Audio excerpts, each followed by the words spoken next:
My name is Noah Reyes. I used to be a radio jockey in a dying town called Bishop's Rest. After my divorce and a nervous breakdown that cost me my city job, I moved back to where I grew up. The only work I could find was hosting the night shift at an old AM radio station deep in the woods. Kaber and Cassetti Buticapulo, locals called it the Voice in the Pines. The station sat in the middle of nowhere, 5 miles off the main road, surrounded by thick pine forests and silence. The building was ancient, and the equipment even older. But it worked. Midnight to 4 a.m. That was my shift. I sat alone in that booth every night, speaking into a mic that barely reached a dozen listeners. But then, weird things started happening. The mic light would flicker on by itself. Tapes rewound without touching them. The air inside the studio would suddenly feel heavy, like I was underwater.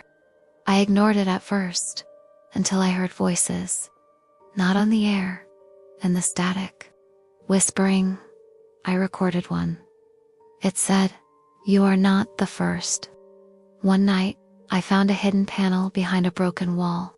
Inside were dusty cassette tapes labeled with names and dates, going back decades. I played one. It was a recording of a former host.com at first. Then he began repeating strange phrases in a flat voice. "He walks where the signal fades. Don't look at the tower. If the woods go silent, run." I checked the station records. Almost every host either went missing or died mysteriously. One hanged himself from the antenna. Another was never found. I asked the station owner, Dave, about it. He just said, "You keep the airwaves open. That's the deal." Then came the night. Everything went wrong. At 2:33 a.m., the forest outside went silent. No wind, no insects. Then, the front door creaked open by itself. I checked the cameras. A figure stood outside, tall, featureless, almost like it was made of static. It pointed upward, toward the tower. I turned to the window, and the tower lights were flickering strangely. When I looked back at the camera feed, the figure was inside the building. The power went out. Only the broadcast mic stayed on. I tried to run, but every door was locked from the outside. My phone was just static. Then everything went black. I woke up at sunrise. The station was quiet. But when I checked the audio log, I found 47 minutes of broadcast. My voice, but not me repeating. "This frequency is open. The vessel is awake."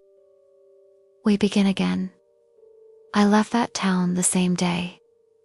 But the nightmares followed. Always the tower. Always the voice. One night, I tuned in to KBRN 1030 again. At 2:33 a.m., I heard my own voice whispering from the radio. "You are not the first, but you will be the last." Now it plays on repeat. If you're hearing this, do not tune in to 10:30 a.m. after midnight. If you already did, then you know. They only need a signal. And a voice